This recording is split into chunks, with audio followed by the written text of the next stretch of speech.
Hello class 11 students, हम आज का टॉपिक पढ़ने जा रहे हैं। क्लास 11th के लिए टॉपिक का नाम है लिमिटिंग एंड एक्सेस रिएजेंट।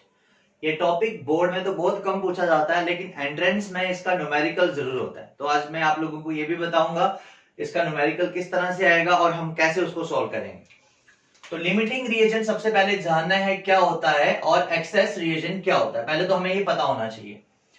सो बेटे, लिमिटिंग रिएजेंट वो रिएजेंट होता है जिसके ऊपर कोई भी रिएक्शन होगी या नहीं होगी, डिपेंड करता है। मतलब लिमिटिंग रिएजेंट ही ये डिसाइड करेगा कि प्रोडक्ट बनेगा या नहीं बनेगा। इसकी एक बहुत सिंपल एग्जांपल मैं आप लोगों को देता हूं। जैसे आपके घर पे शुगर भी अवेलेबल है और मिल्क भी अवेलेबल है और दोनों ही चीजें हैं।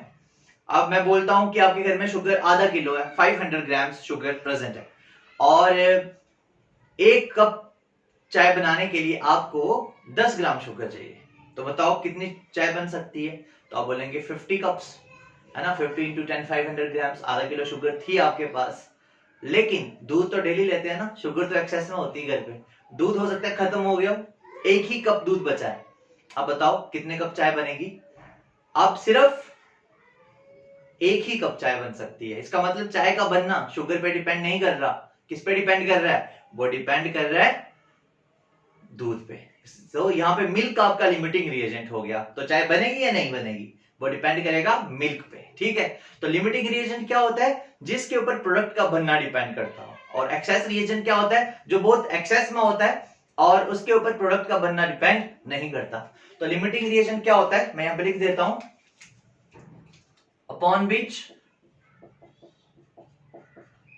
विच formation of product depends. Upon which formation of product depends. और जब ये खत्म हो जाएगा तो रिएक्शन स्टॉप हो जाएगी। एक्सेस रिएजेंट क्या होता है? Upon which formation of product doesn't depend. ठीक है, तो ये हो गया लिमिटिंग रिएजेंट और वो हो गया एक्सेस रिएजेंट।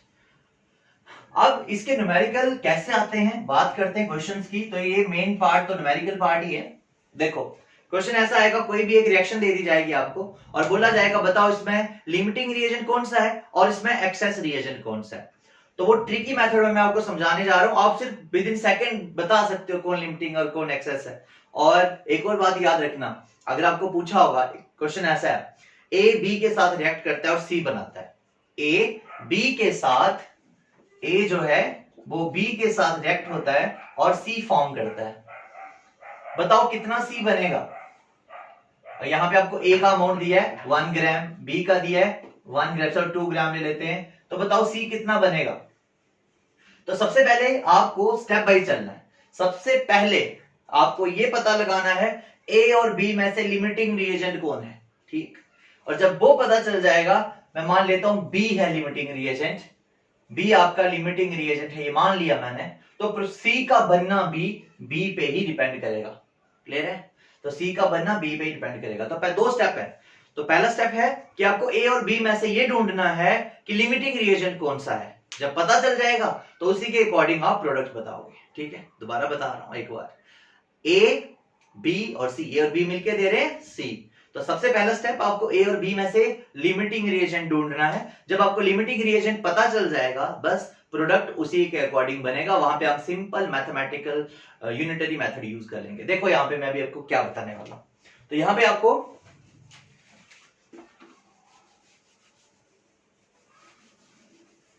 तो जो चीज आपको याद रखनी है वो क्या है? सबसे पहले एक टर्म मैं यहां पे बोल रहा हूं मोल्स, जो कि मोल कंसेप्ट में मैंने बताया भी था। मोल्स होगा एन के साथ डिनोट करते हैं। और अगर आपको कभी मोल्स कैलकुलेट करने हैं तो उसका एक फॉर्मूला है, moles equals to given mass upon molar mass. तो W क्या है? गिवन मास, और M क्या है? Molar mass. मैं मोलर मास यहां लिख रहा हूं कुछ कंपाउंड्स का, जैसे H का हाइड्रोजन का 1 होता है, हीलियम का 4 होता है, लिथियम का 7 होता है, जो इंपॉर्टेंट है वो लिख रहा हूं। नाइट्रोजन का 14 होता है, ऑक्सीजन का, ये मैंने पहले भी लिखा था, आपने याद नहीं किया होगा, शायद से कर लीजिएगा इसको याद। ऑक्सीजन, फ्लोरीन का 19 होता है, नियॉन का 20, और उसके बाद सोडियम 23, मैं वो लिख रहा हूं जो न्यूमेरिकल में मैक्स में यूज होते हैं। सल्फर 32 होता है, क्लोरीन 35.5 होता है। ये एक एक एटम का मैंने लिख दिया यहाँ पे, ये आपको याद कर लेना। तो ये होता है, अगर आपको मोल्स निकालने हो तो क्या फॉर्मूला लगता है, given weight upon molar weight. Given weight question में दे रखा होता है और मोलर वेट आपको यहां से ले लेना है, ठीक है।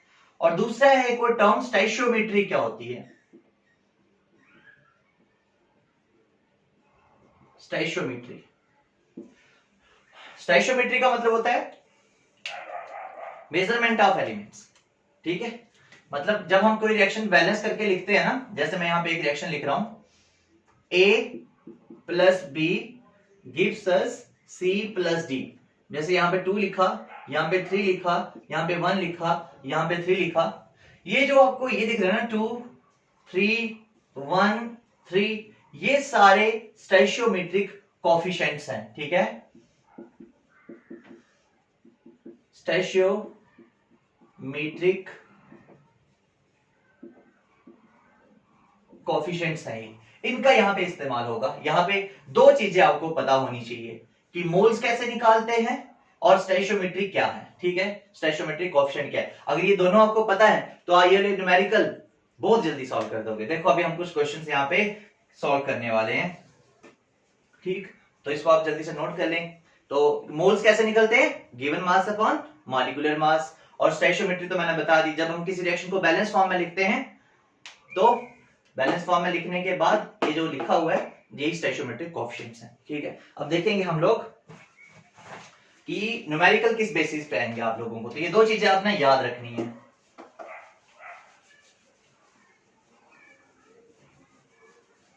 सो क्वेश्चन ले लेते हैं एक। देखो बच्चे, मैंने क्वेश्चन लिया 1 gram of hydrogen react with 1 gram of chlorine.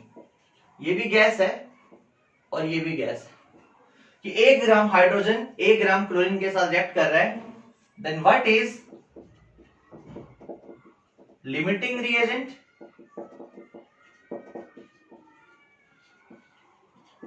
Limiting reagent क्या है आपको यहां से पता लगाना है। तो सॉल्यूशन बहुत ही आसान है। पहले आपका पहला स्टेप होता है रिएक्शन लिखनी है बैलेंस करके, कौन कौन रिएक्ट हो रहा है, हाइड्रोजन और क्लोरीन। तो आपने हाइड्रोजन लिखा, इसके साथ क्लोरीन लिखा, और बनेगा क्या पता है HCl। 2 हाइड्रोजन है 2 क्लोरीन है, 2 से मल्टीप्लाई कर दो, बैलेंस भी होगी। तो यहां पे स्टोइचियोमेट्रिक कोएफिशिएंट है 1, यहां पे स्टोइचियोमेट्रिक कोएफिशिएंट है 1, और यहां पे स्टोइचियोमेट्रिक कोएफिशिएंट है 2, ठीक है। ये याद रखेंगे। अब देखो कैसे जल्दी से जल्दी आंसर पता लगाएंगे हम लोग। तो एक रूल आप याद रखेंगे, n upon stoichiometric coefficient, moles upon stoichiometric coefficient की वैल्यू जिसके लिए बहुत कम आएगी वही लिमिटिंग रिएजेंट होगा। क्या बोला मैंने, n upon mole upon stoichiometric coefficient की वैल्यू जिसके लिए कम आएगी वही क्या होगा, स्टोइचियोमेट्रिक कोएफिशिएंट होगा, ठीक है। रूल क्या है, n अपॉन स्टोइचियोमेट्रिक वैल्यू जिसके लिए लीस्ट होगी वही क्या होगा, लिमिटिंग रिएजेंट होगा। तो अब आप क्या करो, इन दोनों के लिए n अपॉन स्टोइचियोमेट्रिक कोएफिशिएंट निकालो। n अपॉन स्टोइचियोमेट्रिक कोएफिशिएंट जो होगा वो कैसे निकलेगा, पहले नंबर ऑफ मोल्स निकालो। नंबर ऑफ मोल्स निकालने पहले आप H हाइड्रोजन का केस ले लो, फिर क्लोरीन का। देखो पहले मैं हाइड्रोजन के लिए ले रहा हूं, n upon stoichiometric coefficient for hydrogen is equals to, पहले हाइड्रोजन के केस में नंबर ऑफ मोल्स निकाल लो, नंबर ऑफ मोल्स कैसे निकलते हैं? Given mass upon molecular mass. तो गिवन मास कितना दिया है आपको, नंबर ऑफ मोल्स आपको हाइड्रोजन के निकालने हैं, तो गिवन मास कितना दे रखा है 1, तो आप लिखोगे 1 अपॉन, और उसकी स्टोइचियोमेट्रिक कोएफिशिएंट भी कितना है, पहले तो आपको नंबर ऑफ मोल्स निकाले, नंबर ऑफ मोल्स का फॉर्मूला है given mass upon molar mass. तो मैं यहां पे एक बार ऐसे लिखता हूं, given mass of hydrogen upon molar mass of hydrogen divided by stoichiometric coefficient. कितना आएगा बेटे, गिवन मास कितना है हाइड्रोजन का 1 upon molecular mass of hydrogen कितना है, एक H का 1 तो 2 का 2 डिवाइडेड बाय स्टोइचियोमेट्रिक कोएफिशिएंट कितना है 1, तो बेटे ये तो आ गया 1/2। तो आपको एक बात पता चल गई कि number of moles to stoichiometric coefficient for hydrogen comes to be 1/2।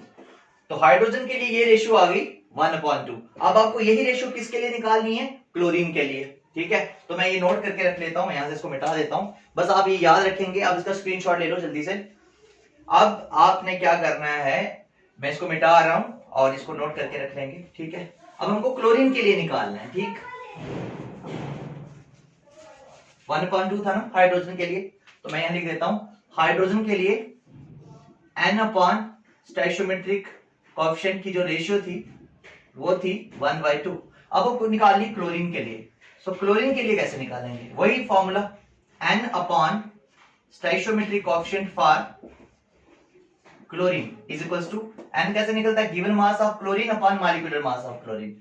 तो गिवन मास कितना है इसका भी 1 और मॉलिक्यूलर मास कितना आएगा, ये Cl2 है ना, एक क्लोरीन का, एक तो 2 का, सॉरी एक क्लोरीन का 35.5 तो 2 का 71, तो 1/71 अपॉन स्टोइचियोमेट्रिक कोएफिशिएंट। तो स्टोइचियोमेट्रिक कोएफिशिएंट इसका भी 1 ही है, अपॉन 1 कर दिया, तो ये हो गया 1/71। सो देखो यहां पे अब हाइड्रोजन का रेशियो था 1/2 और क्लोरीन का रेशियो आया n upon stoichiometric coefficient for chlorine comes to be 1/71। तो कौन सा छोटा है, क्लोरीन के लिए स्मॉल है ना ये वैल्यू, 1/71 है। तो सिंपल सी बात है कि क्लोरीन ही आपका यहां पर क्या होगा, लिमिटिंग रिएजेंट होगा। समझ में आया बच्चे, तो क्लोरीन यहां पे लिमिटिंग रिएजेंट होगा। तो आपको बस एक रूल याद रखना है, 3 चीजें आपको इस क्वेश्चन में पता होनी चाहिए, सिर्फ इसको आप नोट कर सकते हो, 3 ही चीजें आपको इसमें पता होनी चाहिए। मैं यहाँ पे पॉइंट वाइज लिख देता हूं ताकि आपको अच्छे से समझ में लग सके।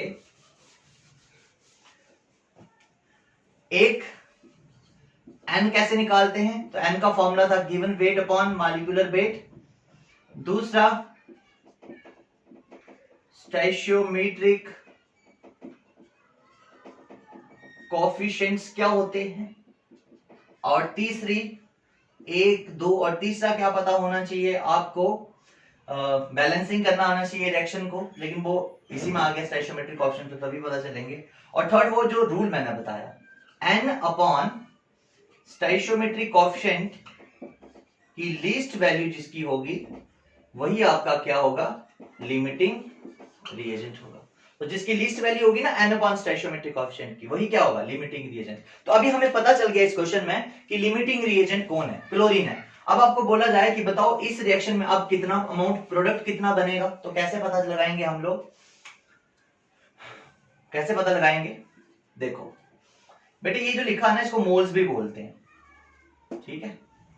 अगर अब प्रोडक्ट आपका क्लोरीन के अकॉर्डिंग बनेगा, क्लोरीन के अकॉर्डिंग आपका ये प्रोडक्ट बनेगा। अब क्लोरीन का मास कितना होता है 35.5 एक का, तो 2 का कितना हुआ 71 ग्राम, ठीक है ना। मतलब Cl2 यहां पे इसका मॉलिक्यूलर मास ले लो, एक ही है ना क्लोरीन, तो एक क्लोरीन का मास हो गया 71 ग्राम, मॉलिक्यूल का मास हो गया 71 ग्राम। तो 71 ग्राम ऑफ क्लोरीन गिव्स कितना वो प्रोडक्ट देती है, HCl का मास कितना होगा, क्लोरीन का 35.5, H एक और है तो 36.5 हो गया, तो 2 into 36.5 इतना आ गया, तो ये 73 हो गया। इसका मतलब कि 71 ग्राम अगर क्लोरीन हो तो उससे हमको 73 ग्राम HCl मिलता है। अब आपको क्वेश्चन में कितना दे रखा है, देखो क्लोरीन 1 ग्राम, तो 1 ग्राम से कितना मिलेगा, तो 1 ग्राम से आपको मिलेगा 73 डिवाइडेड बाय 71 ग्राम।